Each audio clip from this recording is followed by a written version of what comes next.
Good evening. Welcome to the meeting of the Skokie Village Board for Monday, May 6, 2024. This evening, we will be led in the Pledge of Allegiance by Village Clerk Manal Desai. Please rise for the pledge.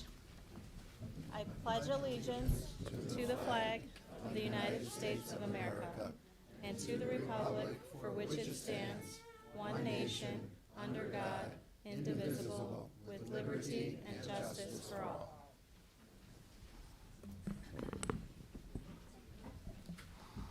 The meeting will come to order, and the clerk will please call the roll. Trustee Sutker? Here. Trustee Robinson? Here. Trustee Kuhn? Here. Trustee Johnson? Here. Trustee Pierce-Lovan? Here. Trustee Klein? He will be late. He will be late. Mayor Van Dusen. Here, we have a quorum. Next item on the agenda is approval of the consent agenda for this evening. A motion is in order. Trustee Sutker, seconded. Mayor, I have a right to take something off the consent agenda. There's no motion yet. You have to, Okay, thank you. Just I wait. read the rules. Okay, thank you. just wait. Second, Trustee Kuhn. Is there anything on the agenda anybody would like taken off? Trustee Pierce-Lovan? I'd like to take the resolution off the consent agenda for Jewish Heritage Month. Will do.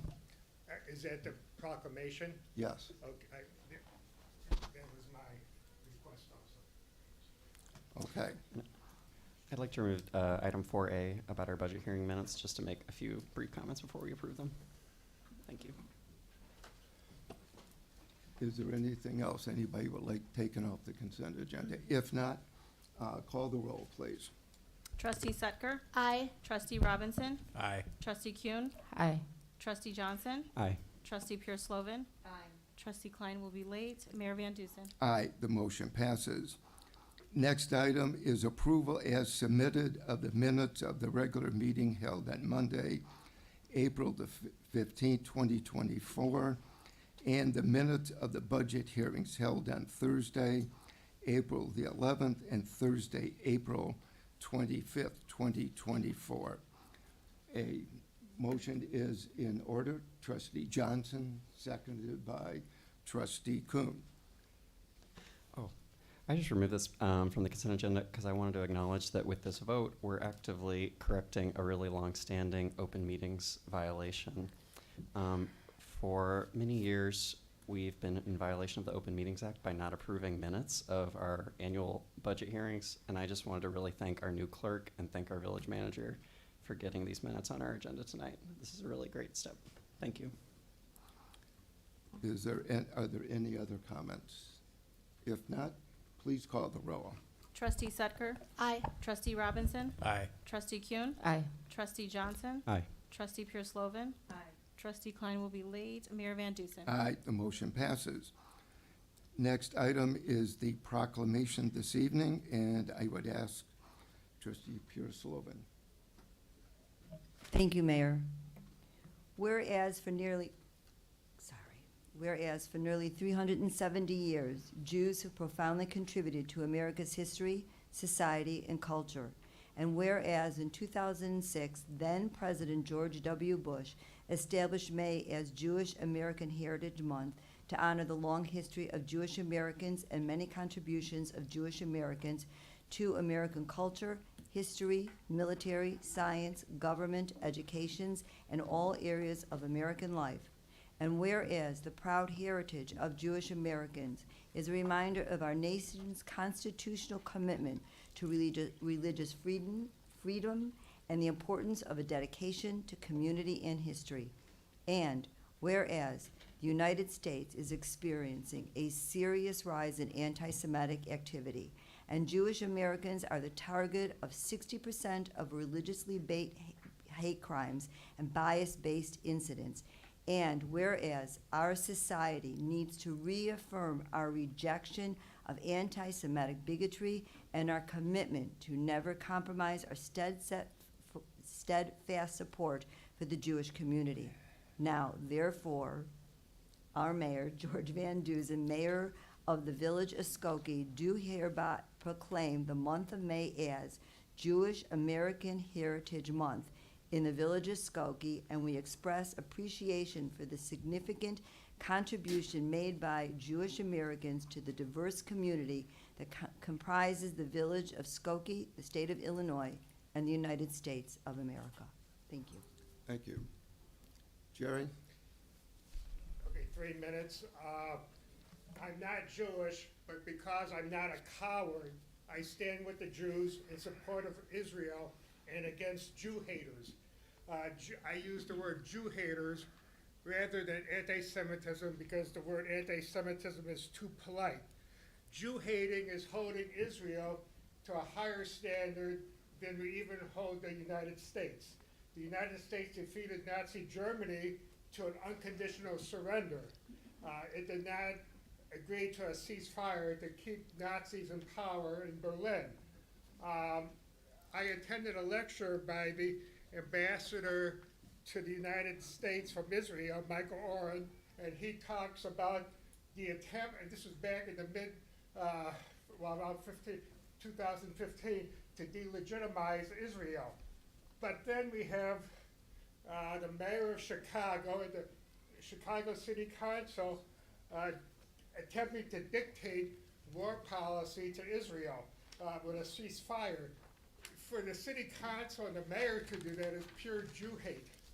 I also, even more shocking, is Northwestern University agreeing to put the item of divesting its portfolio from regarding Israel, to put it on the agenda as a topic of debate with protesters. That's the first foot in the door to the divestment issue. I think we have to use all legal means, and I emphasize legal means, to confront Chicago's mayor, Chicago City Council, and Northwestern University with respect to their despicable Jew hate. Thank you.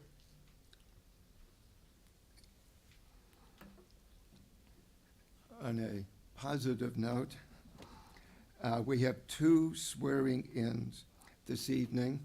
The first group will be sworn in. They were both being promoted from sergeant to commander in our police department, and our village clerk, Manal Desai, will do the honors.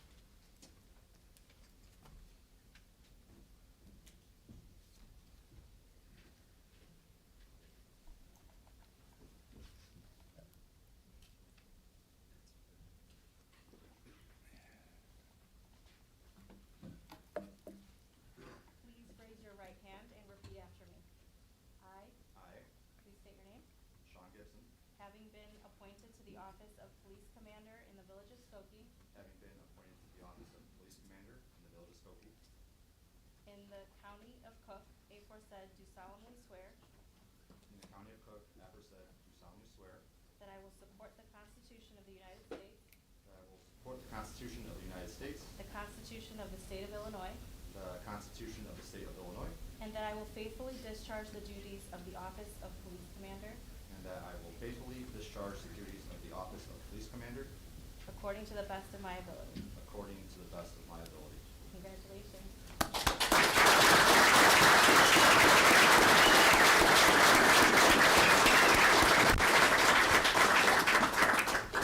One moment. Sean? I thought Sergey was going to be the one. As a commander, I assume you know this already. That's been a little bit. You have to introduce, please, your family and friends. I brought my uncle Marty, who's a CPD sergeant, and my father Dan. Welcome. Thank you.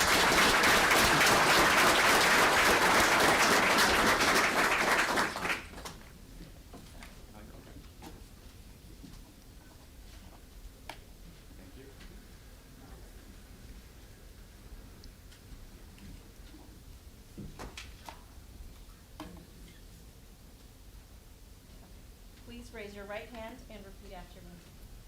I, I, please state your name, Sergio Murillo, having been appointed to the office of Police Commander in the Village of Skokie, having been appointed to the office of Police Commander in the Village of Skokie, in the County of Cook, aforesaid, do solemnly swear in the County of Cook, after said, do solemnly swear that I will support the Constitution of the United States, that I will support the Constitution of the United States, the Constitution of the State of Illinois, the Constitution of the State of Illinois, and that I will faithfully discharge the duties of the office of Police Commander and I will faithfully discharge the duties of the office of Police Commander according to the best of my ability. according to the best of my ability.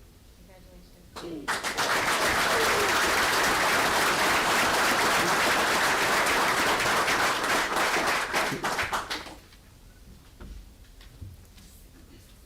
Sergio? I don't know if I'm all day here, but I brought my family here.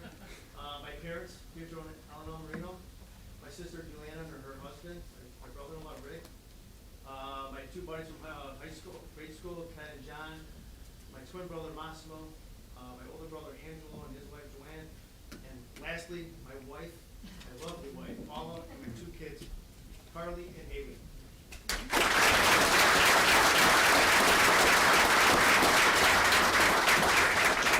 I add one more thing? Certainly. I think, where's Sean at? I think Sean and I can honestly say this, there's one person we'd like to especially thank, and that's Kevin Baltazar, the retired sergeant, Skokie Police Department. Thank you.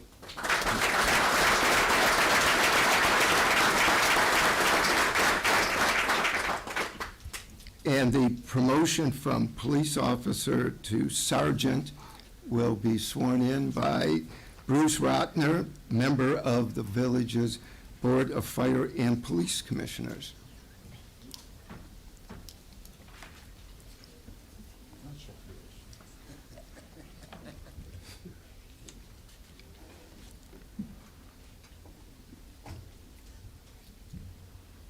Good evening. I'd like to take a moment to thank Mayor Van Dusen and our village trustees and our village manager, John Lockerbie, and forget you, John, for allowing me the honor of representing the Skokie Board of Fire and Police Commissioner, our chairman, Will Evans. I'd also like to thank the families and the friends of our new sergeants who joined us here this evening. It's your support tonight and throughout your new sergeants' careers that will have an extraordinary impact on their future and their future success. Doug and Giovanni are joining the supervisory ranks of the Skokie Police Department, nationally recognized as one of the finest departments in our country under the outstanding leadership of Chief of Police Jesse Barnes, who's with us tonight. You know, there's certain significant dates that you always remember. For me, one of them was December 1st, 1988. That's when I made sergeant in Chicago. And I'd like to share with you very briefly the words of then Superintendent Leroy Martin, the late Leroy Martin. And he said this to our class. He said, sergeants are the backbone of management. And at times it can feel like a heavy toll. It is no longer about the physical aspect of leaving your shift and returning the next day. It is now important that you understand that you are now responsible for making sure that everyone makes it home to their families safely and that they can serve our community another day. And I was always told your only obligation as a sergeant is to make sure that the men and women working with you get home. And I have total confidence these men will do just that. So with that, I would call upon Sergeant Douglas Bennett to come up here and take the oath. And we got it all for you right here, so you can just follow along with me. Okay. Okay, raise your hand, state your name. I, Douglas Bennett, Do solemnly swear that I will uphold the Constitution of the United States of America, do solemnly swear that I will uphold the Constitution of the United States of America, the state of Illinois, the state of Illinois, the ordinances of the Village of Skokie, the ordinances of the Village of Skokie, and the rules and regulations of the Police Department, and the rules and regulations of the Police Department, and the Skokie Board of Fire and Police Commissioners, and the Skokie Board of Fire and Police Commissioners, and that I will faithfully discharge the duties of a police sergeant and that I will faithfully discharge the duties of a police sergeant to the best of my ability. to the best of my ability. Congratulations.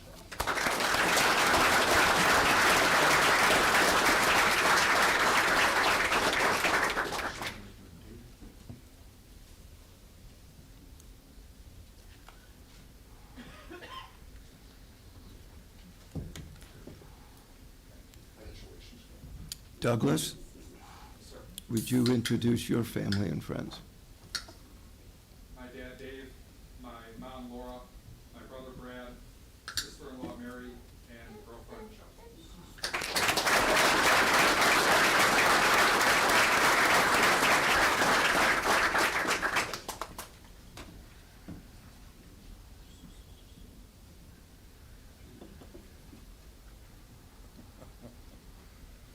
Okay, Giovanni, you raise your right hand, please. Repeat after me. I state your name. I, Giovanni Della Vega, Do solemnly swear that I will uphold the Constitution of the United States of America, do solemnly swear that I will uphold the Constitution of the United States of America, the state of Illinois, the state of Illinois, the ordinances of the village of Skokie, the ordinances of the village of Skokie, and the rules and regulations of the police department and the rules and regulations of the police department, and the Skokie Board of Fire and Police Commission, and the Skokie Board of Fire and Police Commissioners, and that I will faithfully discharge the duties of a police sergeant and that I will faithfully discharge the duties of a police sergeant to the best of my ability. to the best of my ability. Congratulations.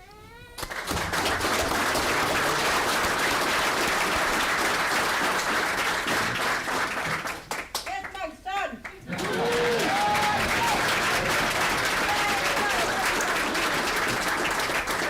He earned it. I was just about to ask Giovanni to introduce his family and friends. I think Mom just introduced herself. He's very excited. Well, congratulations.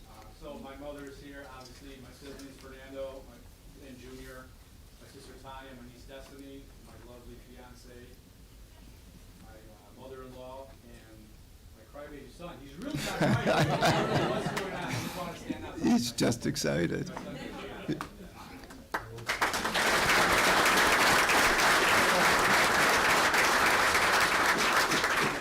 And I want to thank them for their service and single out our Chief Jesse Barnes and our Deputy Chiefs John Oakley and Denise Franklin. And it's a proud night. We not only have promotions within the ranks, but it's also significant because the village of Skokie is damn proud of our police and our fire. Our fire chief is here, Jeff Hoflick. They are the ones who protect us day in and day out. They don't ask for much more than just simply our support. And that is what the village has given them. There are very few awards nationally or regionally that our police department and our fire department have not received. But I think the most important reward is what the citizens have said. Every 3 years, we take a survey independently, out of state. We don't conduct it ourselves. It's done professionally by a service that polls municipalities across the country. And then it compares departments by different functions.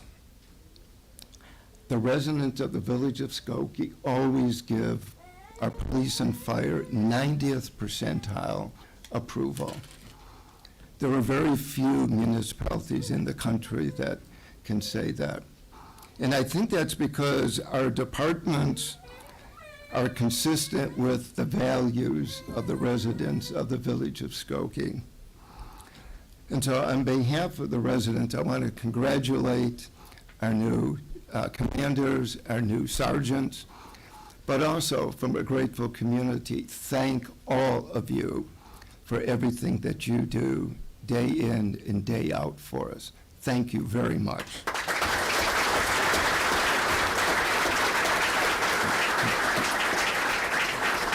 And Our former police chief, Tony Scarpelli, is here. Tony?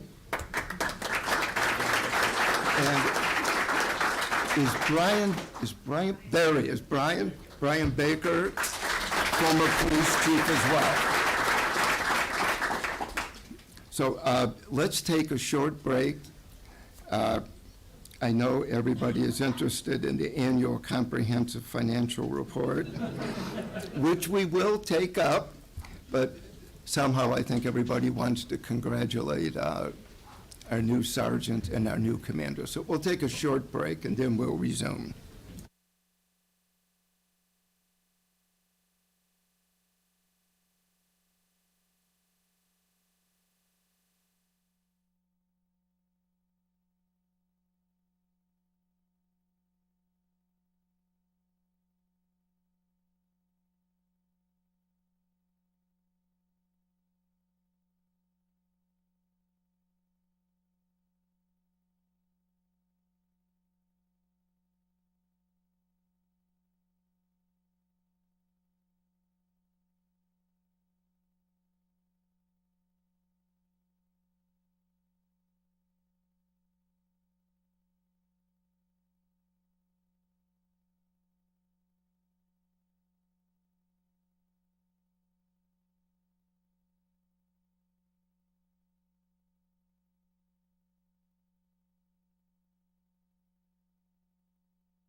Testing, testing.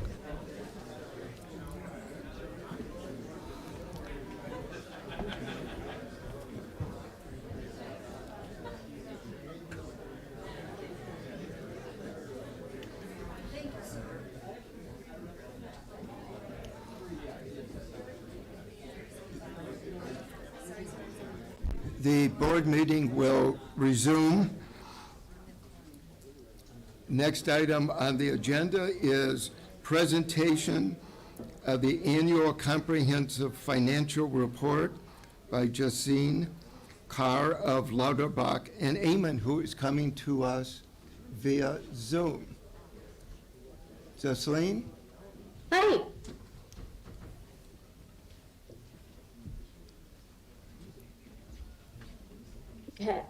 My name is Ghislaine Kaur.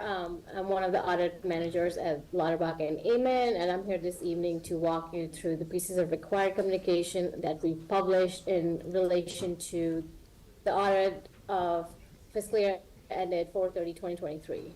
I want to start off by saying thank you to the board for having me here tonight. I would also like to thank the staff. We know everyone has their regular jobs, and having auditors on site is not the most pleasant experience, as Julian can confer to.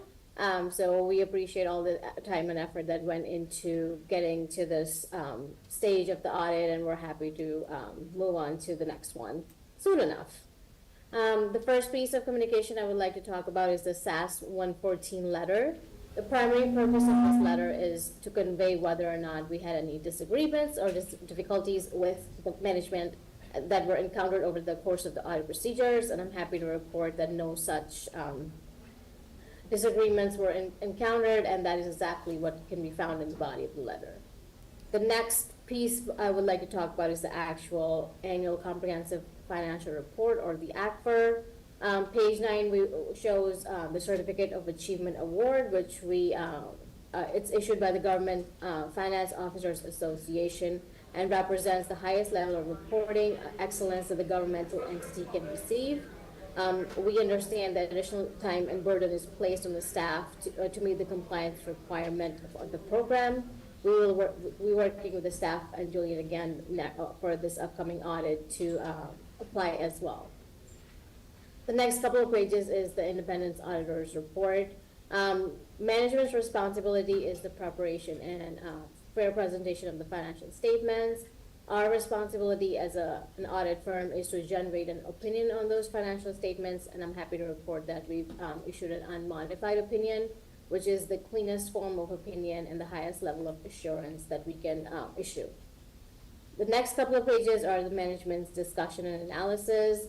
It's a great narrative of the fiscal year's financial highlights. We understand financial statements can be very, very difficult to comprehend. It is a very thick book. So if you have downtime in this winter, it's snowing outside, if you want to take your time, read through the report, but this section breaks down into words, charts, and graphs. The next few pages are it's a lot of cumbersome. I won't go over all the numbers, but a couple of things that I would like to point out is the fund level income statement of the governmental funds.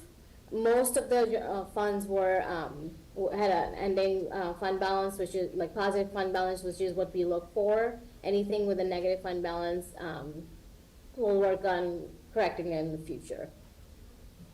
Any questions in these numbers, please feel free to stop me. I will try to keep it short and concise, but if any specific questions are needed to be answered, then please let me know. The following are the notes of the financial statements, where you'll see anything from the budgetary information, deposits and investments, interfund balances, capital assets, long-term debt, as well as the pension plan information. Lastly, you will also see the required supplementary information, where you will see anything from contribution tables, budgetary comparison schedules for all the funds. The next piece of information I would like to go over is the management letter, which the purpose of which is to convey any internal control recommendations, best practices that we see in the industry, or upcoming GASB pronouncements. You will see that GASB on a daily basis is coming up with these random pronouncements and numbers, and we will work with Julian to implement whatever is applicable for the village in the upcoming year. There were some prior year ones which we'll continue to monitor, but nothing out of the ordinary stood out in this audit. That's my spiel. It's very short and concise. If you have any particular questions or generic questions, I will take those now. And I would point out that Julian Prendy, our Director of Finance, is also on Zoom with us this evening. Welcome, Julian. Are there any comments or questions? I'm advised that we should ask for a motion to approve the annual comprehensive report. A motion is in order. Trustee Sutker, seconded by Trustee Klein. Welcome. Are there any comments or questions? If not, call the roll, please. Trustee Sutker? Aye. Trustee Robinson? Aye. Trustee Kuhn? Aye. Trustee Johnson? Aye. Trustee Pure-Slovan? Aye. Trustee Klein? Aye. Mayor Van Dusen? Aye, the motion passes. Thank you very much. Thank you, everyone. Have a good night. Julian, thank you. Julian is coming to us from out of the country. So, Thank you, sir. welcome. Next item on the agenda is report of our village manager, John Lockerbie. Thank you, Mayor Van Dusen and village trustees, and good evening, everyone. Item A is regarding the Skokie Green Business Program. This is a new program. The village is committed to achieving the goals set forth in the 2022 to 2030 Skokie Environmental Sustainability Plan. And as a single government entity, we are not able to achieve these goals alone. Therefore, the Skokie business community is instrumental in helping accomplish many of our goals, including increasing energy efficiency, decreasing landfill waste, increasing organics and recyclables diversion rate, increasing water conservation, among other goals. In order to assist businesses, the village will partner with the Smart Energy Design Assistance Center, commonly known as CDAC, to develop a Skokie-specific green business baseline program. The Skokie Green Business Program will give an operating overview of the current business's current practices, analyzing utility usage, conduct waste, transportation, and basic energy assessments. CDAC will assist the village in establishing the program, training village representatives to run the program, and advise businesses regarding improvements in the first year of the program. As a result of proven greenhouse gas reducing methodology, staff is recommending that a contract for the Skokie Green Business Program be awarded to the Smart Energy Design Assistance Center, University of Illinois Champaign, in an amount not to exceed $40,000. The project will be funded through the village's Economic Development Fund. I concur with staff's recommendation and respectfully request mayor and board approval. Motion is in order. Trustee Pure-Slovan, seconded by Trustee Johnson. Are there any comments or questions? Trustee Kuhn. I really appreciate the initiative in terms of engaging with the business community. I'm curious in terms of working with CDAC, how we came to that partnership. Good question. Lisa Sansenbacher is approaching the podium. She is our sustainability coordinator and has been working with community development and Johanna Neiden specifically to put this together. And Lisa is the absolute right person to respond to your inquiry. Hi, so CDAC has been identified through their other proven green business programs that they run. Through the University of Illinois, there's DuPage County that they helped run, so they have a proven track record of helping businesses. And part of what the program is doing is taking the Illinois template and making it specific to Skokie businesses, and so they're an ideal partner at it from that macro perspective as well. Thank you. I'll just say, this is really, I think, the highlight of tonight's agenda for me. I think it's a great item. I think our community greenhouse gas emissions audit showed that a huge percentage of our community greenhouse gas emissions are from commercial and industrial businesses. So I think everything that we can do to reach out to the business community and help with these sustainability initiatives, it's going to get us really far in our sustainability goals. So I really appreciate this item. Call the roll, please. Trustee Setker? Aye. Trustee Robinson? Aye. Trustee Kuhn? Aye. Trustee Johnson? Aye. Trustee Pure Slovan? Aye. Trustee Klein? Aye. Mayor Van Dusen? Aye, the motion passes. Item B is regarding the reduction in the permitted number of pawn shop licenses in the village. Staff recommends a revision to the Village Code, Chapter 26, Article 23, pawn brokers and precious metals dealers, to reduce the number of permitted active licenses for pawnbrokers from 3 to 2.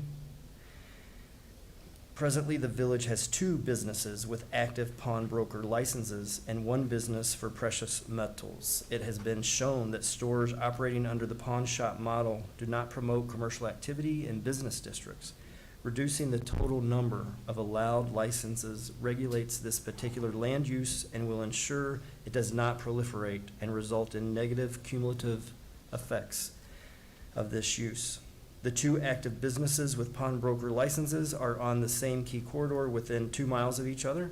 I concur with staff's recommendation and respectfully request mayor and board approval. Motion would be in order.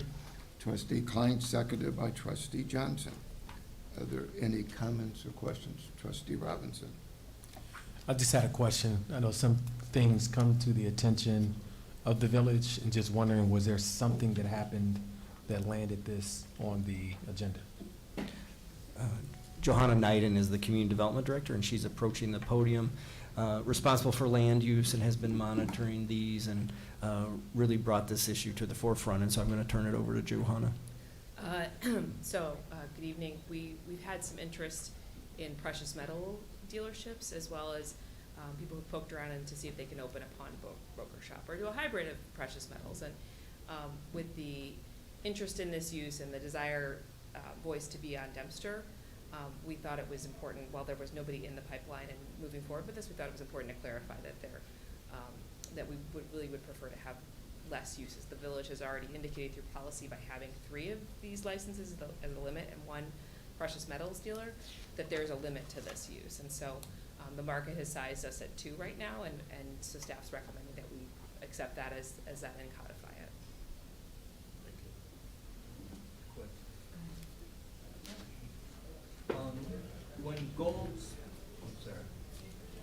When gold spikes in price, every business seems to be buying and selling gold.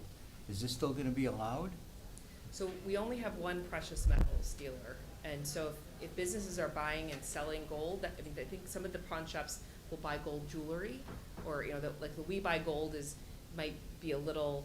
You can't bring your gold bar and necessarily maybe sell it to the pawnbroker. Maybe you can, but their arrangement is a little different than a precious metals dealer. A precious metals dealer is, we're buying your, and I'm just gonna present that I know very limited about buying metal and silver, so I don't want anyone to take advice on buying or selling their gold, but pawn shops have a different operation. You could potentially go back and buy it if you wanted to. They may not, their arrangement, but with interest, with the precious metals dealer, you're just selling your gold. So the arrangements may be a little bit different and nuanced to a pawnbroker's buying and selling gold versus a precious metals dealer, but we only have 1 precious metals dealer in Skokie. And if somebody else is trying to sell or buy gold as a primary use, then we would look into that and either So give we them- would not allow any pop-up stores in this? No. Okay. Thank you. Trustee Puso. Thank you. I'm really trying to understand why we're reducing it from 3 to 2, especially if 2 of the pawnbroker licenses right now are within a 2-mile corridor of each other. So maybe we do it by corridor versus, because let's say they're at Dempster area. But what about in the Toohey area, different area of the village that wants to have one of these businesses, and it's only 1 more business, so I don't understand why we have to reduce it to 2. I'm not comfortable with the vote because I'm not understanding it. So the idea would be you end up having people maybe shopping for the best deal to sell from a customer perspective. Oh, I'm gonna shop here because if I want to buy my item back, it's a certain percentage or interest or timeline. There's wheeling and dealing. So it's staff's recommending that we reduce that to reduce the number of people who are subjected to that particular retail commercial scheme of shopping for selling items versus promoting in our commercial districts the idea of purchasing items. Because the people who may be selling things at pawn shops may not actually be turning around and reinvesting that money in Skokie. So in terms of adding to more of these stores, it isn't necessarily advised that we add more of these because they're not necessarily generating a ton of retail traffic in our commercial districts. To give it a little more context, prior to COVID, there really was not a proliferation or that many pawn shops at all. COVID, which created situations with empty storefronts, created situations where some strip owners, in an effort to fill space, started to look at pawn shops as an answer. And it probably is more returning to the norm of what it was years ago, rather than looking at it as a restriction or stepping back. But we're only reducing it by one, correct? Because we know of two that have been somewhat long-standing in the community. Certainly more prior to COVID. It also gets more challenging to regulate the location from a distance perspective in terms of corridors, because from a land use perspective, that just gets tricky in terms of the negative cumulative effect on a corridor versus as a village-wide effort through a licensing. Trustee Kuhn? You had mentioned earlier recommendation based on sizing. Can you speak a little bit more about that and where that guidance comes from?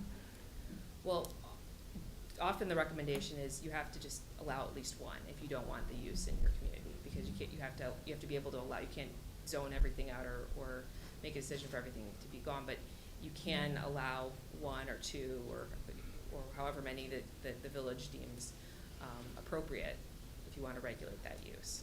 So village at some point prior to my arrival here had determined that 3 pawnbrokers licenses would be given out and 1 precious metal. So in some communities, they don't necessarily even make a distinction between precious metals and pawnbroking. You could do all the same. In Skokie, we've made the distinction.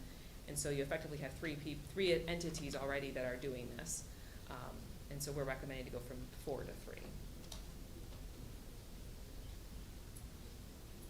And I should add, all of them are, none of the businesses are doing anything wrong. They're all in conformance and compliance with our codes.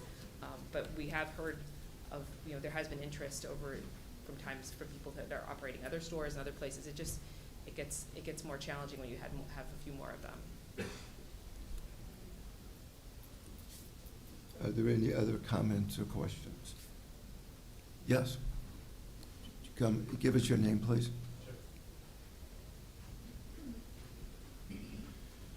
Name's David Yanku. I'm a Skokie resident.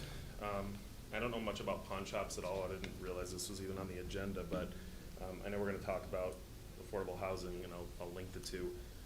I'm going to go back to the comments I made last time. We talk about unintended consequences. This seems totally arbitrary. From 3 to 2, pawn shops serve also low-income individuals, just like affordable housing does. Provides quick access to cash, provides creditless loans and liens, flexible loan terms. It also allows people to recycle goods that they otherwise maybe would throw into dumpsters. I know the village is very big on that. It's confidential. People who have financial issues can go and discreetly get cash. So all of these things are benefits to the same individuals that we want to help out with the Affordable Housing Initiative. I don't hear anything about that. I just hear this arbitrary 3 to 2, which seems like the reality is we just don't want any more, but we should be honest about what the real reasons are that we don't want any pawn shops in the area, and talk about those reasons, because I really didn't hear any. Thanks. Are there any other comments or questions? If not, call the roll, please. Trustee Setker? Aye. Trustee Robinson? Aye. Trustee Kuhn? Aye. Trustee Johnson? Aye. Trustee Pierce-Lovan? Nay. Trustee Klein? Aye. Mayor Van Dusen? Aye, the motion passes. Item C is regarding the Illinois Department of Transportation CMAQ Congestion Mitigation Traffic Signal Interconnect Project execution of an agreement between the village and IDOT. Staff has been working with the Illinois Department of Transportation on plans to improve the existing signalized intersections along US 41 or Skokie Boulevard within the village of Skokie. These improvements will facilitate the free flow of traffic and ensure that safety to the monitoring public occurs and is part of the federal government congestion mitigation and air quality improvement program, commonly known as CMAQ. IDOT, or the Department of Transportation, plans to modernize the traffic signals on Skokie Boulevard at Main Street and Oakton Street, including emergency vehicle preemptive technology. The village's share of construction costs and engineering costs of this improvement project is estimated to be $27,613.51, which has been budgeted in the fiscal year 2025 capital improvement plan. An agreement between the village and IDOT is necessary in order to proceed. I concur with the staff's recommendation to approve the prepared resolution and execute the agreement with the Department of Transportation. Mayor and board approval is respectfully requested. A motion to approve the execution of an agreement between the Village of Skokie and IDOT for a CMAQ traffic signal interconnect project is in order. Trustee Johnson, seconded by Trustee Pierce Slovan. Are there any comments or questions? Hi. Is this the same organization that did the signal that's at the intersection of Niles Center and Dempster? Russ Reetfield is our Director of Engineering, and I'll have him come to the podium.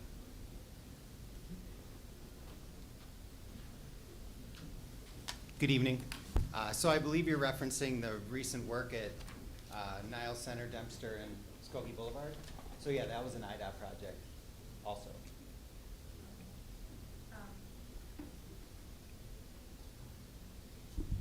So I bike a lot, and I have biked in Skokie and in Evanston, and I have to say, like in Evanston, when you push the button to try to get it to give you a walk signal, it will tell you wait until it's the street you want to go on, and then when the light turns green, it tells you which street it is that you can go on, right?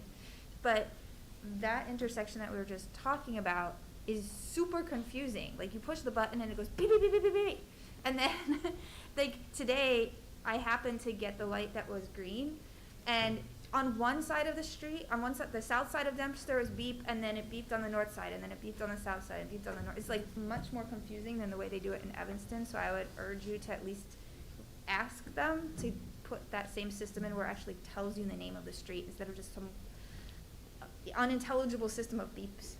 Is there an intersection specifically in Evanston that you think it works well? Church and Chicago. Thank you. Is there any further comments or questions? If not, call the roll, please. Trustee Sudker? Aye. Trustee Robinson? Aye. Trustee Kuhn? Aye. Trustee Johnson? Aye. Trustee Pierce Slovan? Aye. Trustee Klein? Aye. Mayor Van Dusen? Aye, the motion passes. Items D, E, F, and G were approved as part of tonight's consent agenda, and that completes my report this evening. Thank you. Next item on the agenda is report of our Corporation Counsel, Michael Lorch. Thank you, Mayor, trustees. Good evening, everyone. Item A is on the agenda for second reading tonight. The first reading was on April 15th of 2024. This ordinance will amend chapters 46 and 58 of the Skokie Village Code by adding language concerning affordable housing. This ordinance is a new version of several previously proposed ordinances which encompassed the requests and directions of this board. These other versions of the ordinance came before this board on May 15th of 2023, September 5th of 2023, and November 20th of 2023. This fourth version of the Affordable Housing Ordinance is presented to the Village Board as a further amalgamation of its discussions and other input from other stakeholders since November 20 of 2023, including clarification that funding for the Affordable Housing Grant Program is limited to tenants' health, safety, and ADA compliance, building code deficiencies, or sustainability goals. Also, adjustments to the affordable housing tiered unit requirements are included, and specifying that money from payments in lieu shall only be used for programs such as affordable housing owner-occupied units, land trust programs, and the affordable housing renovation program limited to $300,000 per year. No changes have been made to this ordinance since it was last before this board on April 15th of 2024. Mayor, we'd be seeking board action tonight. Okay, is there a motion? Trustee Zucker, seconded by Trustee Kuhn. Obviously, there's interest in this. So what I will do is ask the village board if anybody has any comments or questions. After that, we will invite the public to express themselves. I think everybody probably knows the general rule. Everybody gets 3 minutes. I will be kind of strict because I anticipate there will be more than a couple people wanting to comment on this. So first, let me ask the members of the board, is there anybody who has comments or questions? Trustee Klein. Yeah, I just have a few, thank you. Yes, okay, thank you. The real question I have, well, is what are we trying to achieve with this ordinance? Right now, by doing absolutely nothing, we have 22% housing, which is considered affordable. We are growing, this number is growing. As we learned from the 5 years ago was 19, now we are 22. Skokie is a town that was built in the 60s and 70s, came of age. Means we have aging housing stock. The older the housing stock, the more affordable it becomes. A few meetings back, Trustee Pierce-Logan brought up about a fund to help keep this aging housing stock up to code and up to livability. I concur with that. But when we talk about affordable housing right now, I feel it's a knee-jerk reaction to a buzzword. We have, without doing anything, like I said, 22%. The buzzword is affordable housing, and we're sitting here debating about this ordinance. We serve at the will of the people. We don't go after our own agendas. We do what the people want. Within the last 48, 72 hours, I received 287 individual emails telling me to vote no. I received 8 telling me to vote yes. To me, the people are speaking and they are telling me they do not want this. With these numbers, I am saying if we vote yes, it's for ourselves. It's not what the people are asking for or wanting.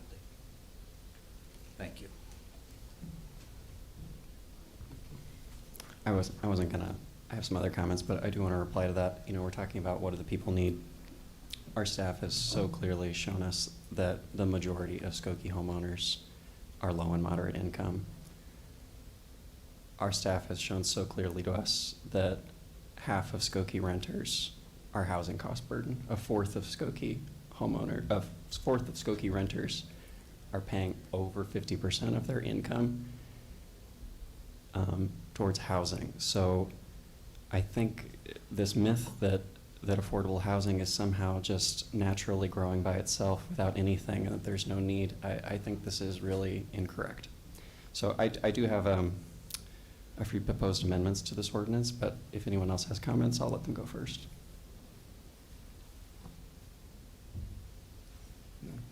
Go ahead. Yeah, I'm just gonna wait until after I hear public comments. Okay. Sure. All right, well, I'll go ahead then. So I want to propose a few things, starting with something I think we might be able to agree on concerning a housing commission. which is something that local housing advocates have been asking for about a year and a half.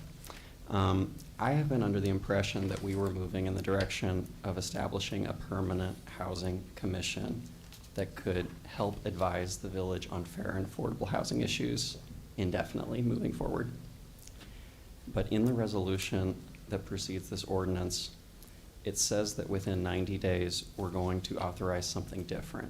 The new proposal is to turn the current ad hoc housing subcommittee of the Plan Commission into a more permanent body instead of creating kind of a full-blown independent housing commission, independent of the Plan Commission. I want to make a motion to return us to what had originally been proposed for a housing commission. I move that we amend the resolution preceding this ordinance, eliminate the paragraph concerning the housing subcommittee of the Plan Commission, and instead move forward with establishing an independent housing commission within 90 days by our first meeting in August. The motion dies for lack of second. All right, I'm gonna try one more thing. At our last regular meeting, I'm sure you all remember this, I was a bit upset at our last meeting because an important part of this ordinance has been removed from this fourth draft without any real clear public direction from the board. It's section 5843B4. In the last draft of this ordinance, this section had said that large developments with 150 residential units or more would not be eligible to pay a fee in lieu alternative to providing on-site affordable housing. And because this section was removed without any kind of clear public direction to remove it, I would like to motion that we reinsert it. So I'm going to move that we amend the ordinance and reinsert section 5843B4 to ensure that developments with 150 residential units or more will not be eligible to pay a fee in lieu alternative to providing on-site affordable housing. Motion dies for lack of a second. All right. Colleagues, since it's kind of painfully clear that the board's not really open to amendments, I'm just going to give kind of my final comments, kind of my assessment of this ordinance. I agree with Trustee Klein that it's inadequate, but I'm kind of coming at it from the opposite perspective. Colleagues, a year ago, we voted 6-1, almost unanimously, to proceed with an inclusionary housing ordinance based on some very clear draft parameters that were developed by our staff and the Plan Commission. In each draft of this ordinance, these original draft parameters have been continuously watered down to the point that I'm struggling to even call this an inclusionary housing ordinance anymore. So that we're all on the same page, I want to just list the ways that this ordinance has deviated from what we agreed upon a year ago. I'll list 5 things. Originally, this ordinance was supposed to apply to rental and for sale units. In this draft, it only applies to rentals. Originally, and this is really important, staff had recommended inclusion of relief for parking, height, and other zoning requirements to incentivize additional on-site affordable units beyond what is required. And in this draft, that's completely absent. The proposed ordinance still does not even amend our zoning code, but instead amends the human relations section of our village code. Third, originally, any affordable units created were supposed to be designated at affordable rates indefinitely, forever, in perpetuity. In the latest draft, any affordable units created, if we get any, will only be designated at affordable rates for 25 years. Originally, staff had recommended what I thought was a pretty simple 2-tier structure to determine how many affordable units would be required in a development. In the latest draft, that has morphed into what I find to be a pretty convoluted 5-tier structure. And lastly, and this is really most importantly, originally, a fee in lieu of on-site affordable units was supposed to be avoided and never allowed for larger developments.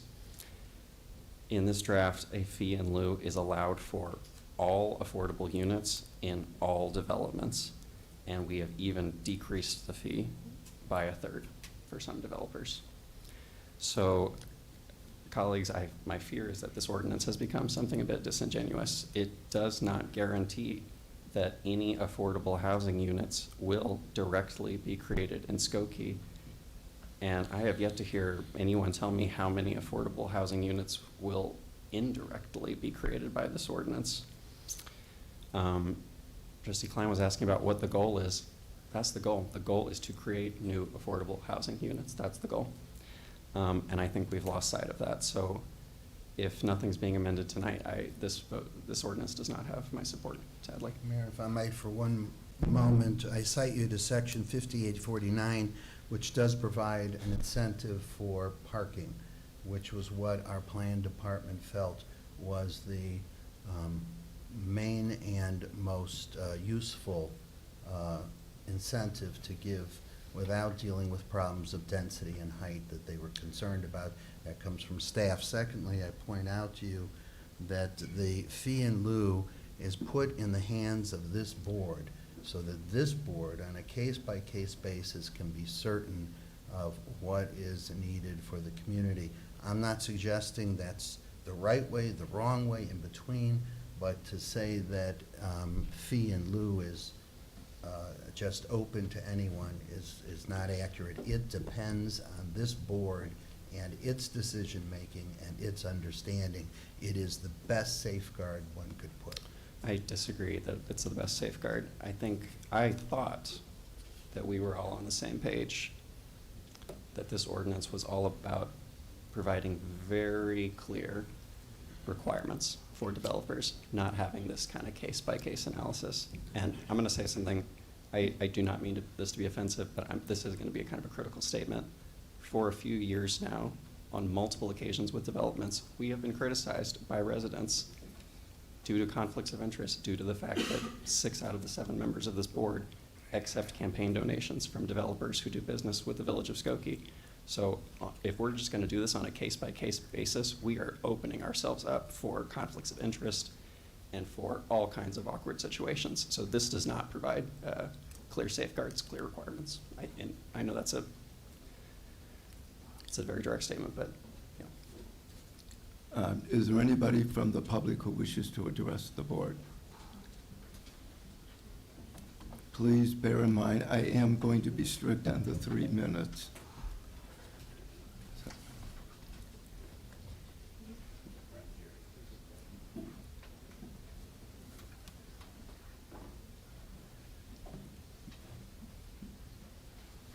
I am Gail Schechter with Skokie Neighbors for Housing Justice. I live at 9033 B. Keating.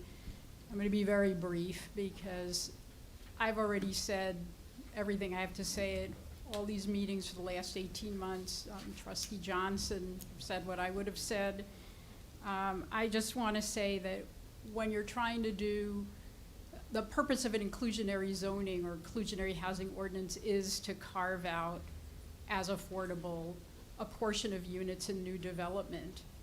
This ordinance won't do it because just parking relief is not enough. If you're going to mandate a certain number of units that are going to generate less revenue, a developer needs more to work with.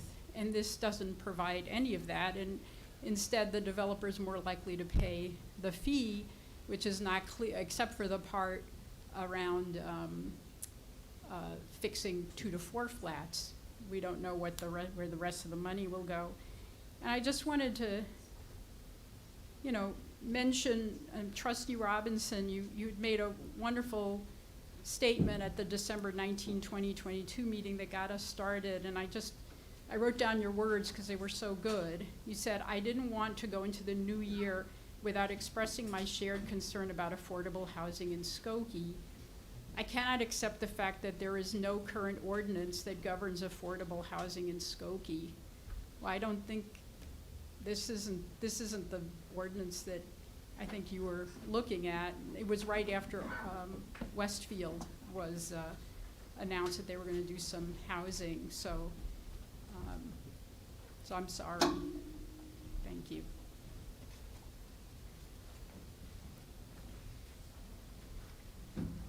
Jan Bellotti, longtime Skokie resident. I agree with what James said, and I agree with also what Gail said.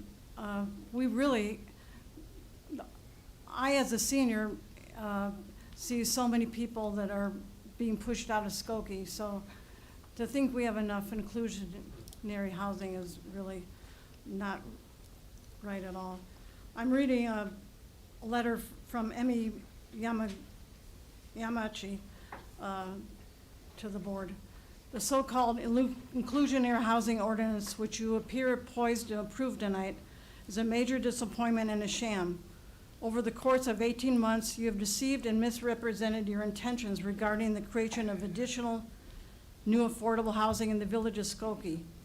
In the meantime, you have proceeded to approve numerous luxury elitist residential projects, while they're neither requiring nor even seeking the inclusion of on-site affordable housing. And even in the case of 4600 Main Street, where the neighborhood publicly stated it was in favor of on-site affordable housing, you had an opportunity to act on principle, but you chose not to. Tell me, just where is the inclusionary in that non-action? And where is the affordable when you allow a developer to claim he is creating affordable housing at 120% of the area median income, but only in the second phase of the mega project? And why would the village reward negligent landlords who have not maintained their affordable rentals in reasonably good conditions over the years? Should the village be citing and fining these landlords instead of subsidizing their private investments with monies that could be better used elsewhere? What happened to the establishment of an independent housing commission? What happened to the comprehensive housing inventory and study that was supposed to be funded and conducted? Why is this draft ordinance set at the lowest bar with the minimum of effort, with no means of increasing the supply of on-site affordable housing? This draft ordinance is so far adrift from what many of us believed was a sincere, heartfelt initiative from one trustee back in December 2022 that the entire intervening 18 months now appear to be a fraud perpetuated on village residents by their own supposedly elected representatives. In case you forgot, the original goal of any affordable housing ordinance is to increase the number of on-site affordable housing units, not subsidize negligent landlords or multinational corporations like Westfield, Unival, Rodamco, or give developers a cheap way out to preserve. Ma'am, your 3 minutes are up. Can I just one sentence? One sentence. To preserve the luxury gated communities. Skokie's motto used to be Skokie welcomes everyone. Ma'am, It's just one sentence.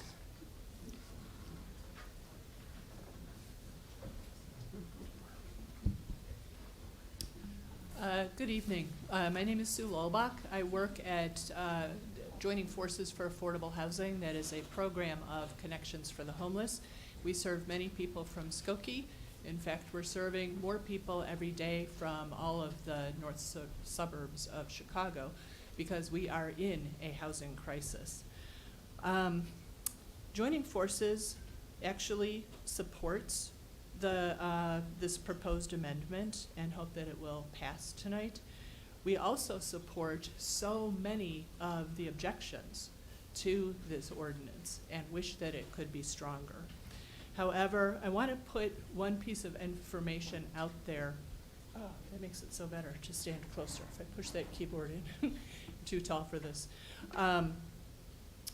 That piece of information is that it is really, really hard to pass an inclusionary zoning ordinance. You guys are not the only ones who have experienced this. It happens everywhere. And I bet in the comments that you got in email against this, you had people who were against it because they thought it was too strong and it was going to kill development and it was going to cause all kinds of problems. And you also had comments from people who thought it was too weak and that it wasn't going to actually help with affordable housing. How do you pass something like that? Okay. We have done studies of housing law in municipalities, particularly in largely white, prosperous communities, and it shows that very, very few of them are able to start out with an inclusionary zoning by passing a robust, fully effective inclusionary zoning ordinance. In fact, Skokie has already defeated an ordinance that, while it wasn't particularly robust, it was more so than the one being proposed tonight. Our studies also show that after a first inclusionary zoning law is passed, residents and officials quickly see that it neither does harm nor does it create very much affordable housing. At that point, change starts and the community starts to find ways to strengthen their inclusionary laws to make them more effective. So, while the law being proposed tonight is, I believe, insufficient and very well may generate no new affordable units, we support its passage. And we believe that passing the law tonight and then working to revise it will help Skokie to generate new units faster. There's lots of ways to skin a cat. Just wanted to put this one out there. Thank you. Thank you.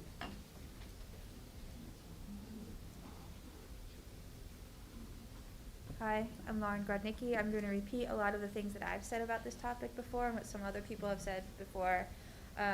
I think this is far from perfect. I think a lot of you think this is far from perfect, but I think, as the previous speaker just said, it's important to get something on the books. As some of you up there have said to me privately, it's important to get something on the books. This is, affordable housing is a health issue, it's a social justice issue, it's an environmental issue, it's a sustainability issue. And in fact, our sustainability plan, as I showed you, calls for us to have some kind of affordable housing increase.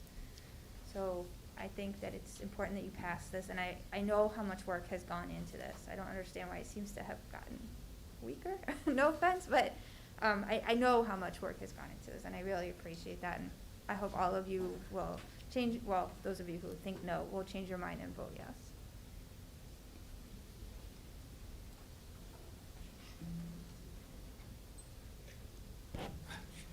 Jerry Brozak, I live in Optima. I apologize for not identifying myself for my earlier comment. This comment, I'm going to attack the policy, not the people, but the policy. This really seems like the goofiest policy yet I've heard from coming out of any municipality.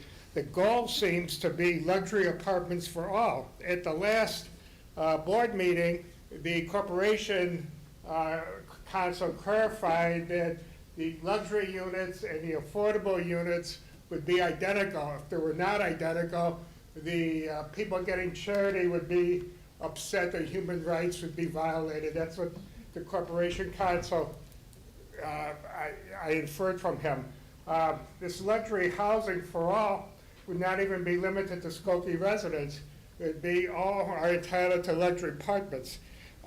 To me, to look at the bigger picture, and I don't mean to denigrate anyone, is this seems like just pure Marxism for all. You know, for everyone, from the best of their abilities to everyone to the best of their needs. It would engender class hatred. I think it's some aspect of identity politics and class hatred. It's really kind of exacerbates the feeling all against all based on identity politics. Maybe I hear some people from the dais occasionally, we have to set the example for everyone else in the country. We have to be the shining city on the hill. Well, it seems like I don't think there's any merit being an example with silly, class-based Marxist goals. The demographers that were before the city council on the election redistricting said this is already a highly diverse and inclusive community. It's almost homogeneous in its diversity, and there's nothing inequitable about Skokie. So I just want to, emphasize that this whole luxury apartment for all just kind of engenders class hatred. It serves nothing, and maybe the only thing it serves is we judge people by the color of their skin or some other descriptive category rather than the content of their character. Thank you.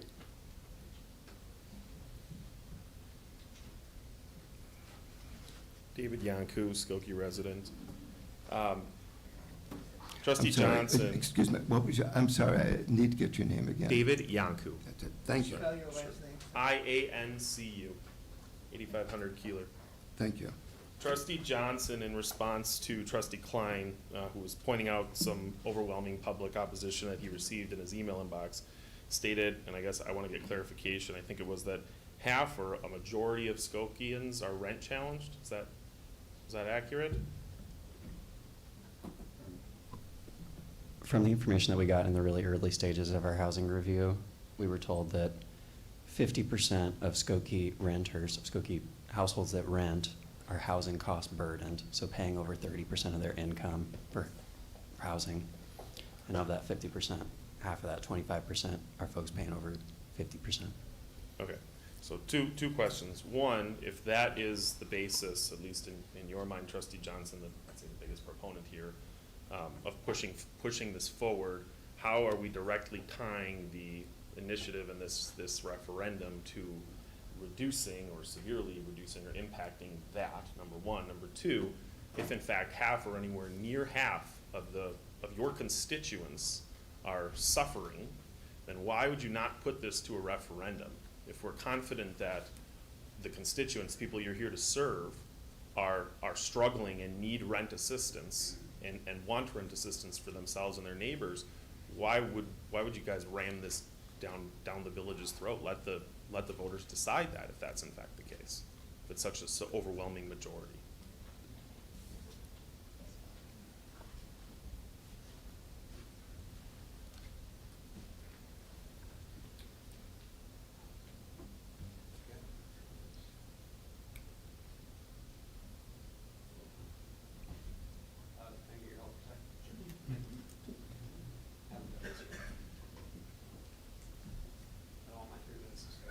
It's ticking, it's ticking.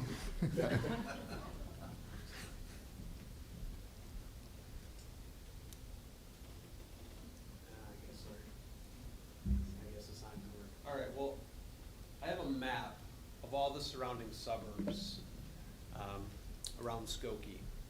And there were many trustees that I've personally spoken with over the last couple of years that were extremely concerned that the housing numbers for affordability within Skokie were outdated. And we heard this time and time again. And then the numbers came out at the end of 2023. And there was a significant concern that there was a lot of new development in the village of Skokie and that our housing numbers were not actually 19.9%, and they were much lower. Well, the HUD numbers came out, and they're now 21.9%. There is no mandate here. This is done organically. Our numbers went up. Let's talk about a couple municipalities that do have a mandate, because I think this is the most important aspect that somehow seemingly gets glossed over. Northbrook has an affordable housing ordinance and inclusionary housing zoning ordinance. The previous HUD numbers were that they were at 5.7% affordable housing units. The new numbers came out with a mandate in place. And guess what? They have less. They have 5%. Okay? Let's talk about Highland Park. Highland Park has been quoted many times. Highland Park's numbers previously were 9.3% in terms of affordable housing units. They have a mandate. We've talked about it over and over about how exceptional their mandate is and that we should look to Highland Park as some municipality that we should emulate. And guess what? The latest numbers for Highland Park are 6.3%. So they have also gone down. And then lastly, let's talk about Lake Forest. Lake Forest also has an affordable housing ordinance. And previously, their numbers were at 5.3%. They have an ordinance where there's a mandate. Their number, their new number, is 5.8%. It went up less than 1/2 of 1%. We have done this organically. You've had overwhelming support to tell you to vote no. You were elected officials who represent your constituents. Do not vote for your self-interest, vote for your community. Can I make just one brief comment. You know, there's a lot of conversation about one piece of data, and that's this affordability number that we get from IDA, the Illinois Housing Development Authority. Even though IDA discourages municipalities from using this number and comparing it to previous years, it's because they consider it really just a snapshot. So we have gotten a lot of data from staff and from folks that have presented during our public forums that have shown that affordable housing is not just kind of miraculously expanding. And this kind of one piece of data, this 21% number, is coming from a source that is actively discouraging us from using this as a sign of quote-unquote progress. So I think it's really misleading to say that we can just kind of sit and do nothing and that affordable housing is just kind of miraculously start to expand. Mayor, if I can, because I've already left today. He's commenting on my comments. I'd like to address. Just hold on. Get in line. Wait a minute, wait, I George. just typed something in regards to that.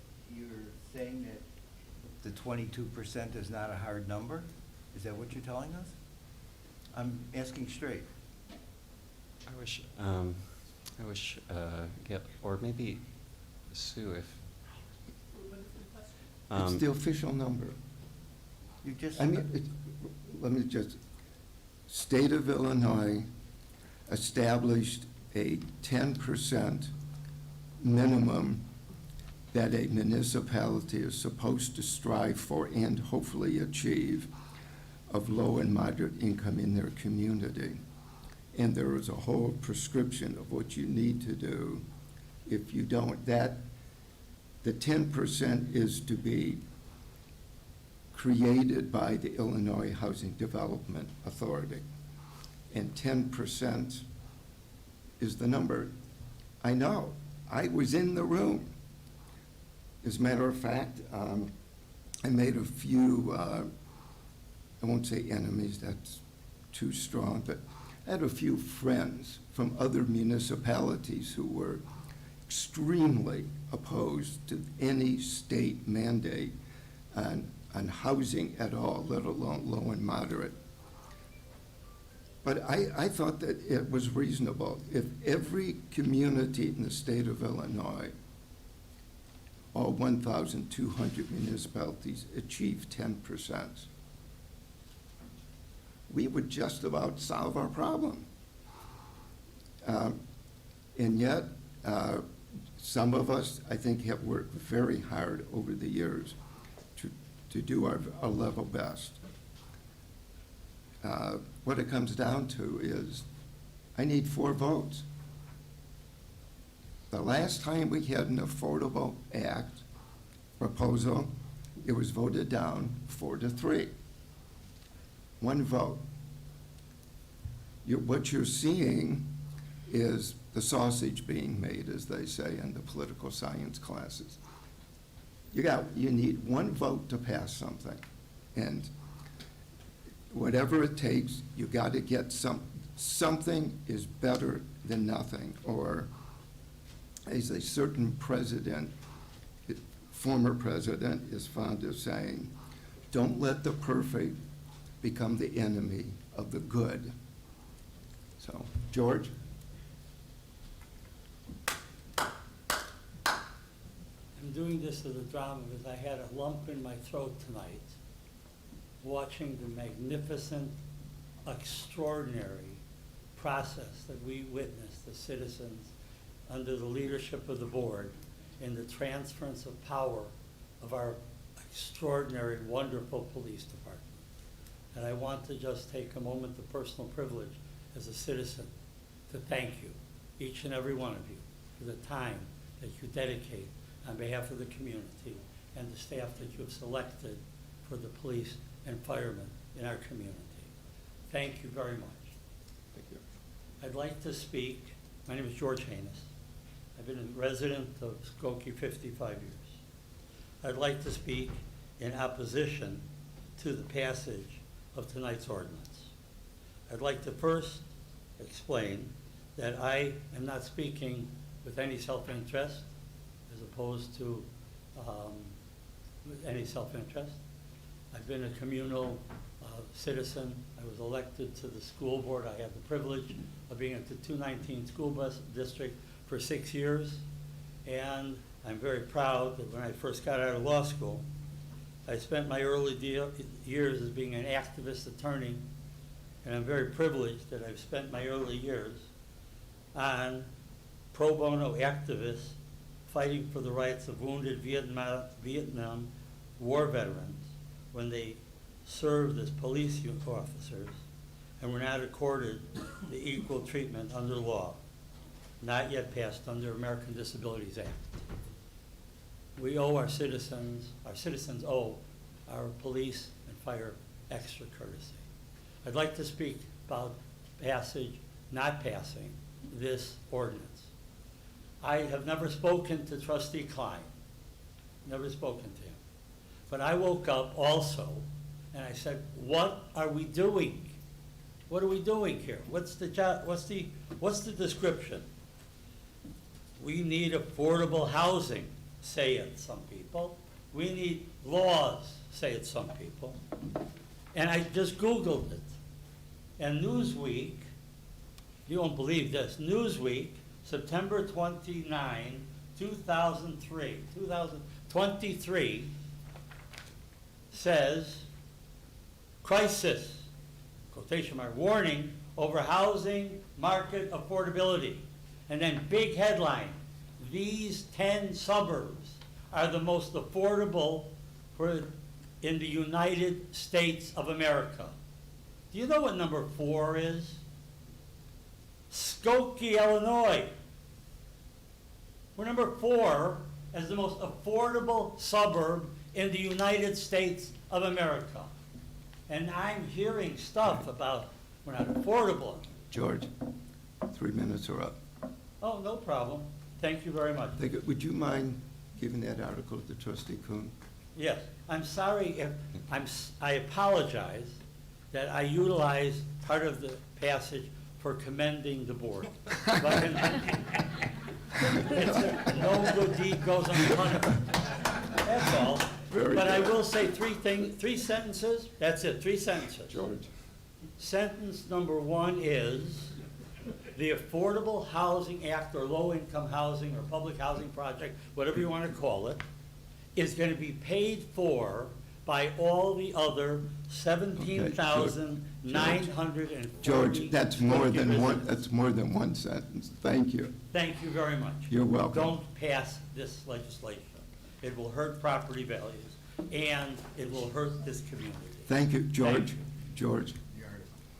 The article. George, the article. You're going to give it to Trustee Kuhn. Thank you.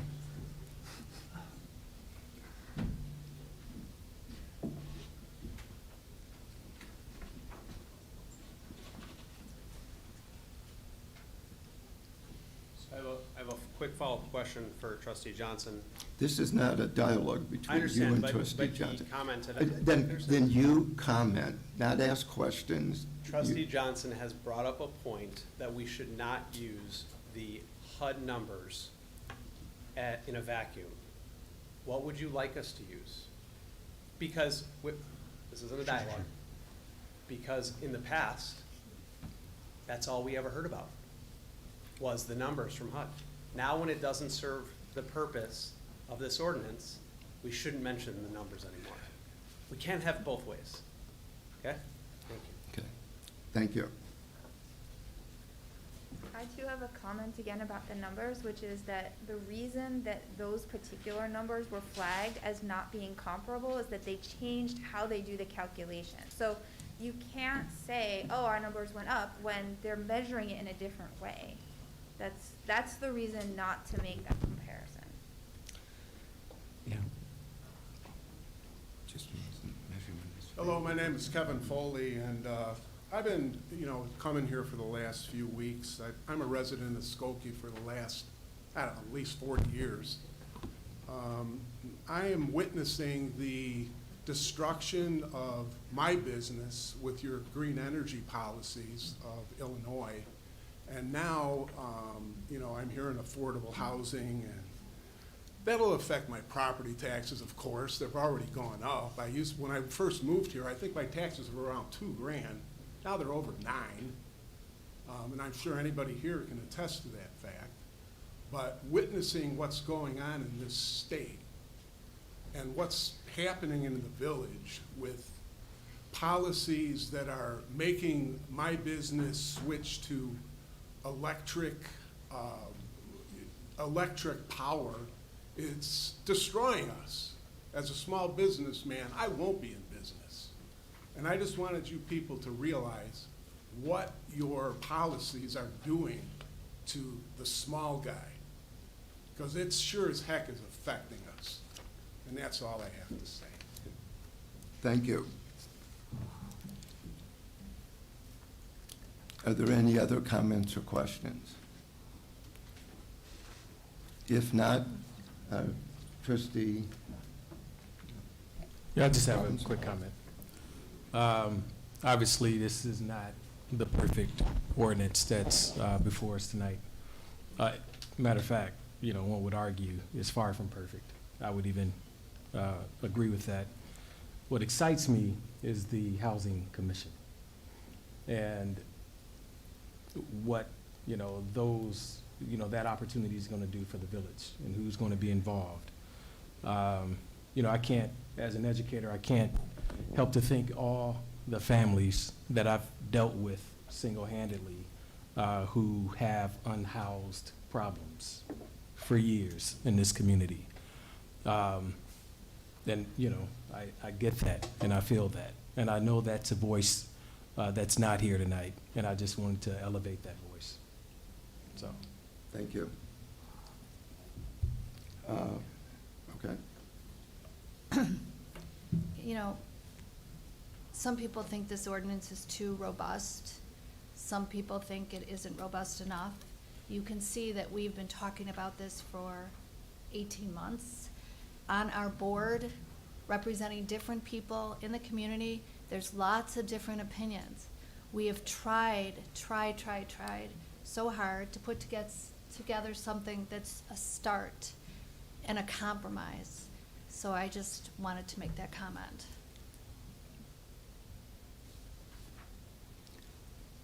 Call the roll, please. No, Cam had Oh. Thank you for the comments tonight. The decision tonight will not be easy for any one of us. Personally, I've weighed both sides of the issue, hearing the arguments for and against it, and have really looked at the data as well and trying to figure out how much that data is going to help tell the story. At the end of the day, there are no guarantees, and this is a stepping stone. It is a start. It is not the end. And there's a lot of work to be done still. The question is, are we creating harm, or are we creating, is there an opportunity cost to not doing anything?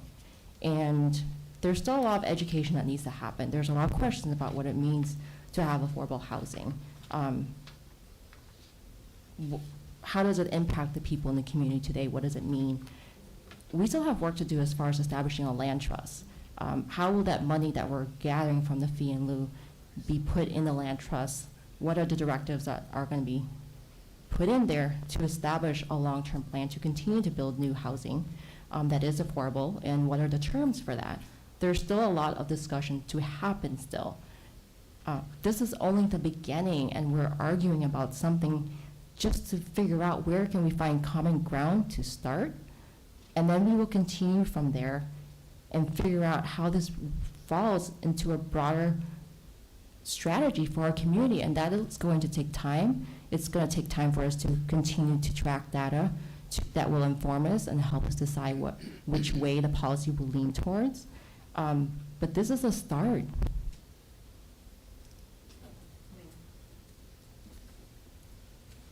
I just want to put on record that I don't believe that this is a start. I don't believe that this resolves any of the issues that anybody has discussed. I absolutely don't believe it addresses the needs of the community that you referred to, who have issues with paying their rent today. So making affordable housing in different areas with 3 apartments here and 3 there doesn't address the needs of the people who need us to help them now. So I'm absolutely not going to vote in favor of this ordinance because I don't believe it's a start, and I don't believe it addresses what we need to do for the residents who are seeking our help. Trustee Klein. There's one rule you always live by, you never fool yourself, and nowhere in this are we helping the people of Skokie. I have not heard one word how this is gonna benefit people who are here now. As I see it, people who wanna come here people who are outside of Skokie will be given opportunities, but it does nothing for the people we swore to serve.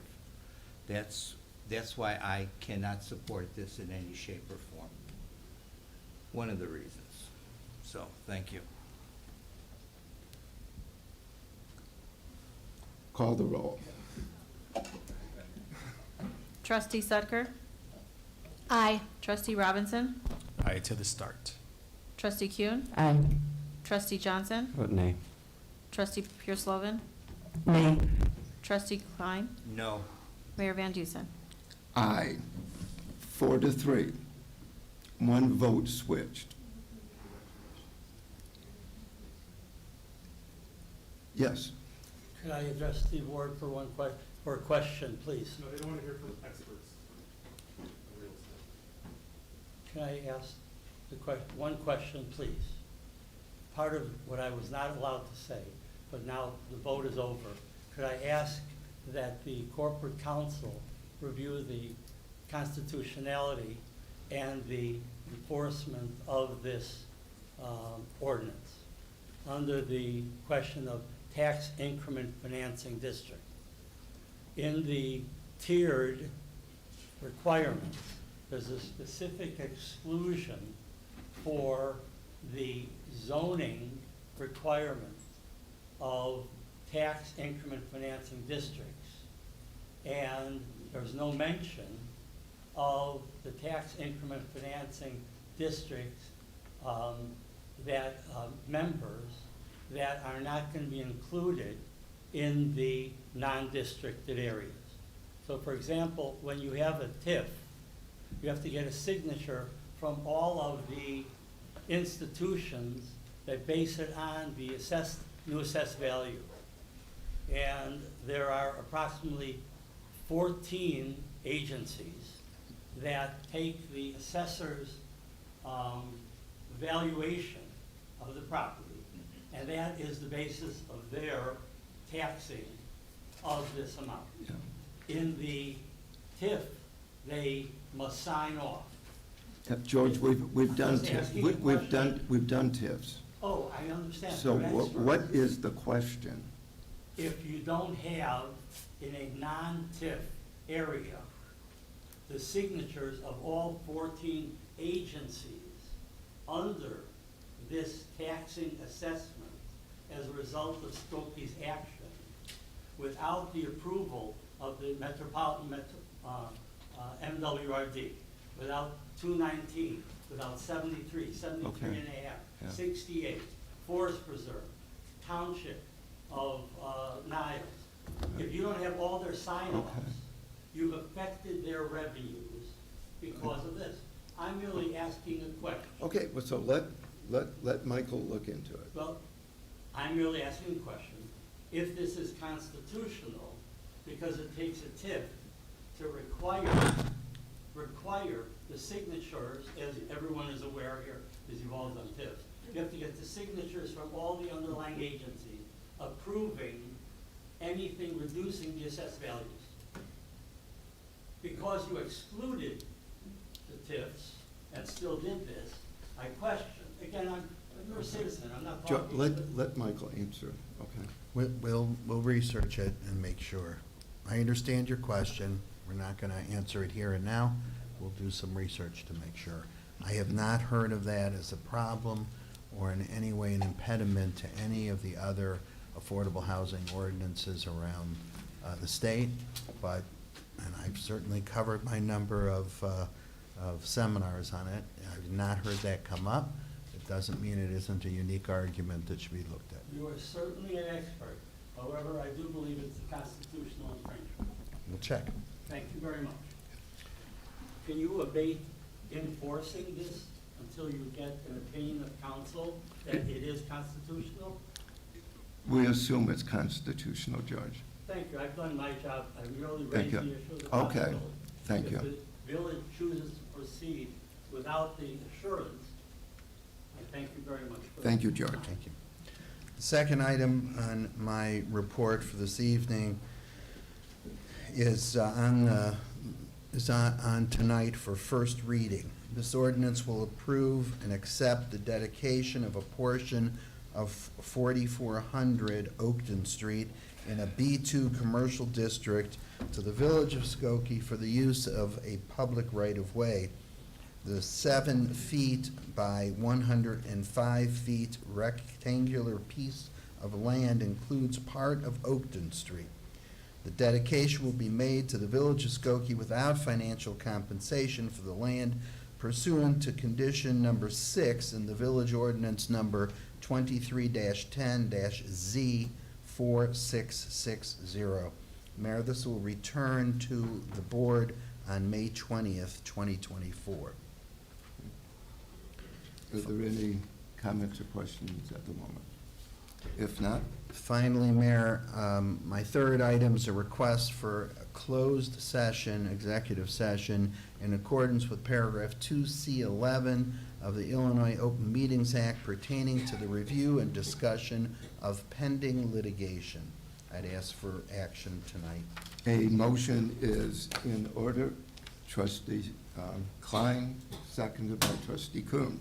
Call the roll, please. Can I make a comment?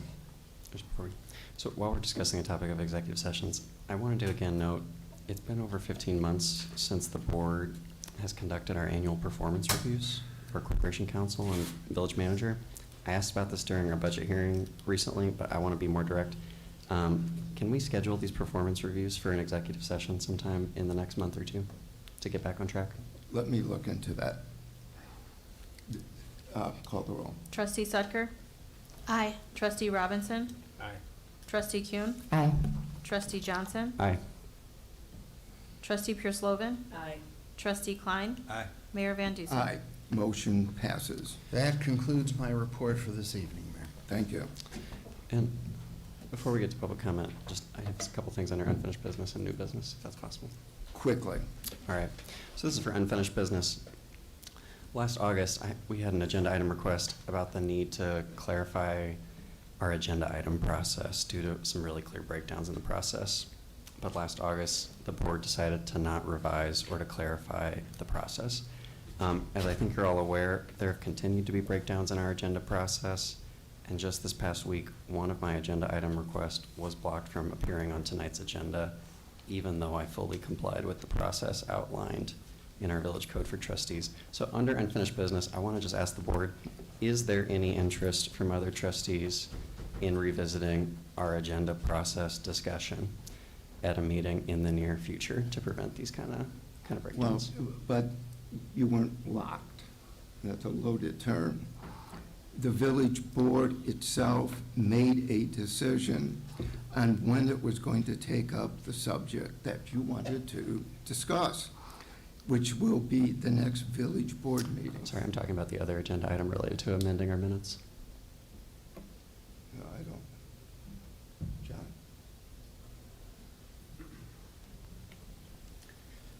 So on Thursday, Trustee Johnson and myself and Assistant Corporation Counsel met after several other communications, and we determined that the issue that he raised needed a little bit of research, and so we committed to getting back in touch with him within about a week.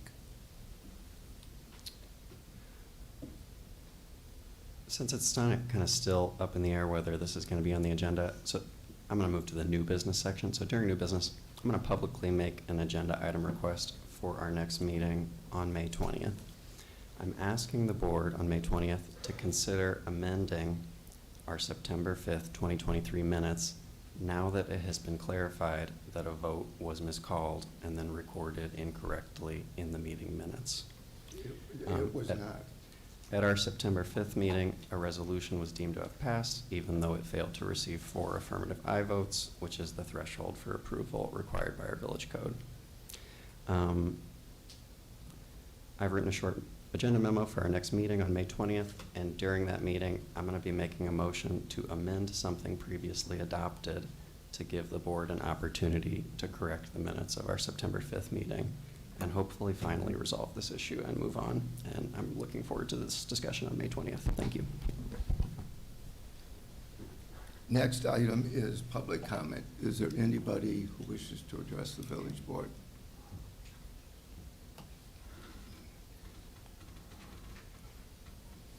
Hello. My name is Michelle Neuendorf, and I am a resident of Skokie with 2 children in the D65 Evanston-Skokie School District. I'm here to discuss the proposed closure of our school, Dr. Bessie Rhodes School of Global Studies.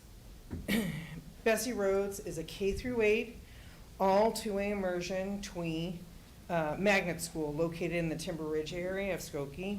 It draws students from across the district, but there's a preference for students who live in the neighborhood who would otherwise go to Walker, like my family. Closing Bessie Rhodes would not only be devastating to the school community, but it will reduce the D65 presence in Skokie and shift resources away from Skokie residents who are in the district. Closing Bessie Rhodes reduces middle school options for the Skokie residents in D65 and forces them to attend a school that is not walkable, despite claims that the redistricting plans are intended to increase walkable schools across the district. My 5th grader will go from approximately a 5-minute walk to being bused from middle school to Chute, which is located all the way in southeast Evanston. Walker is one of the only schools in D65 that continues to see increased enrollment, and Bessie Rhodes has held steady or increased. Both schools are projected to see their enrollment increase. Meanwhile, multiple other schools in the district not facing closure have seen continued declines and are projected to have a precipitous decline over 60% for some schools by 2031. If enrollments at the schools in Skokie are not going down, why are we closing a school there? The data suggests we need to maintain capacity in Skokie. There has been no thorough evaluation of how closing Bessie Rhodes would impact Walker and Chute middle schools or the district overall. Closing Bessie Rhodes shutters the only two-way immersion program in Skokie. Walker does not offer this program. This reduces opportunities for D65 students living in Skokie, especially English learners. The plan to close Bessie Rhodes and funnel students into Evanston schools breaks down an important D65 community resource in Skokie and an Evanston-focused plan, not a holistic District 65-wide plan.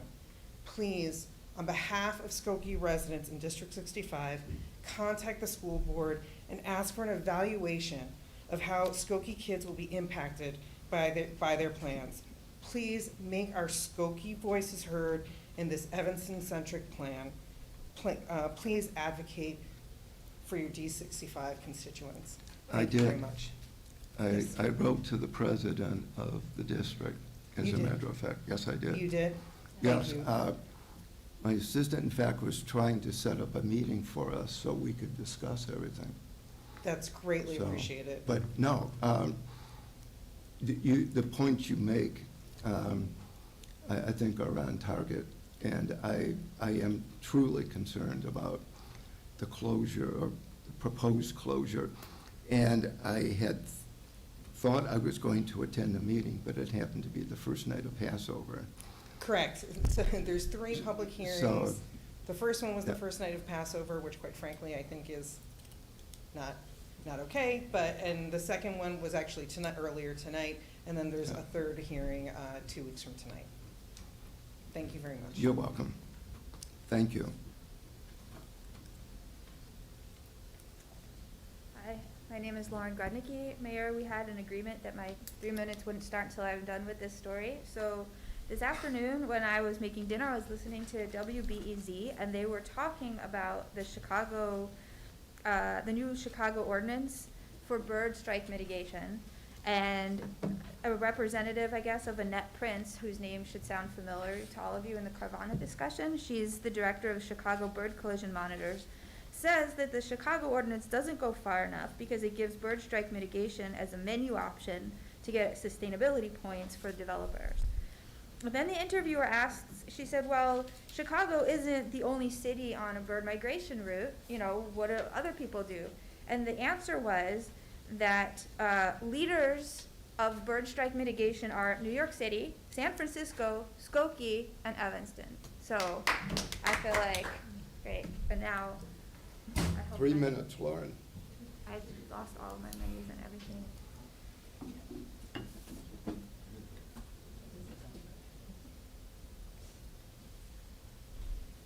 Who's driving? Okay, yeah, I wanted to start on that slide. No. Oh, okay. I already went through a lot of these, talking about the difference between environmentally friendly versus truly sustainable. I wanted to start, actually, I'm gonna start on slide 5. Now I'm driving. Sorry. So, for environmental,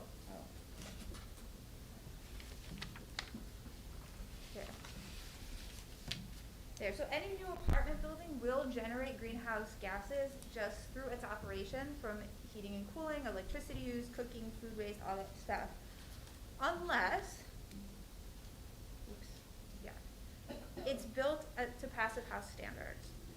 So again, I'm going to hammer on this passive house thing. The initial construction of a passive house building costs about 10% more than conventional. But a retrofit, you'd have to like gut it all the way down to the walls and then start building it out from the walls back in. Costs about 80% of the initial cost. So in the end, instead of paying 110% of conventional construction, you're paying 180% of conventional construction. There are federal subsidies, low interest loans for the difference, for that 10% difference for the developers, but there are much smaller incentives to do the retrofits. Passive houses sip energy. They make all of the energy they need. The tenants wouldn't have a utility bill because, again, this thing is making all of its own energy. And eventually all construction will have to be built this way, or we just won't be able to live on the surface of this planet. And I know that sounds like sensationalist or catastrophic, but it's true. Passive house tenants, they're airtight. There's no thermal conduction to outside, unlike those spandrels that we were talking about last time. It's very well insulated. You've got triple glazed windows, strategic placement of windows to allow for a lot of natural light while avoiding thermal gain in the summer from the sun directly coming in. And again, it produces all of its own energy. So here's a case study. The Conservatory Apartments cost $13.3 million to build. The Illinois Housing Development Authority gave them $7 to $8 million. ComEd gave them a bunch of money for this pilot program that they were in. Chicago gave them TIF funding of $3.5 million, and they got a grant from the Federal Home Loan Bank for another $1 million. So basically, they got almost all of the money they needed through grants and very low interest loans to build this huge apartment complex that's passive house. And multifamily homes, that's, okay. So, anyway. Thank you. Yeah. That's my main point. Just send it to me. I'll distribute it. Thank you. Thank you. If there are any more comments, I'll give one from the public podium. Trustee Sucker.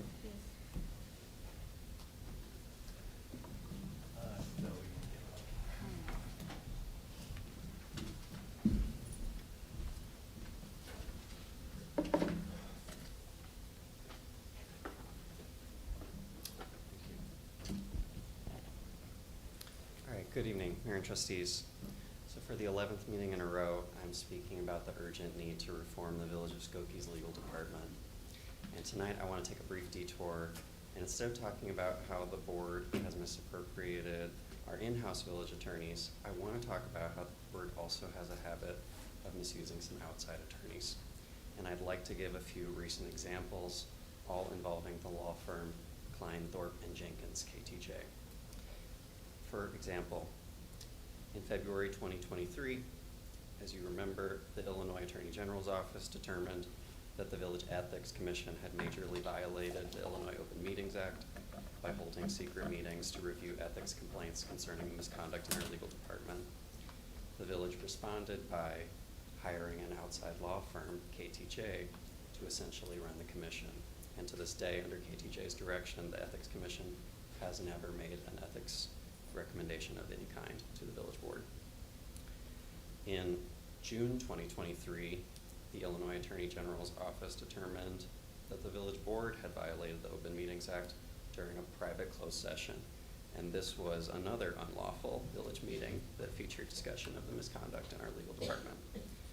The board voted to only partially comply, and as a result, the village was sued, and the village responded to being sued by hiring the same outside law firm, KTJ, to defend the village board's mistakes.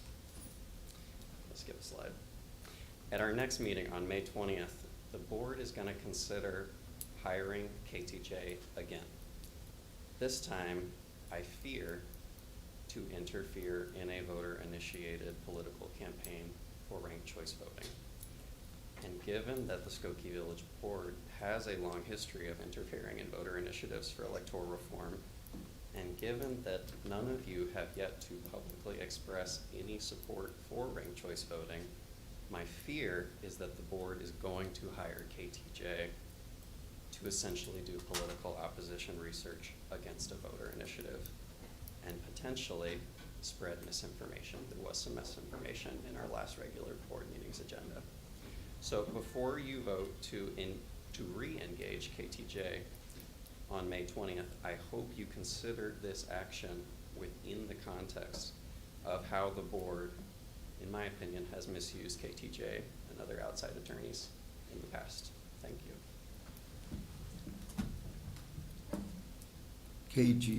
KTJ has nothing but a great reputation as being one of the premier municipal attorney firms in the state of Illinois, and it's recognized as such. And what was just presented is a fabrication. Trustee Sucking. I move we adjourn for executive session.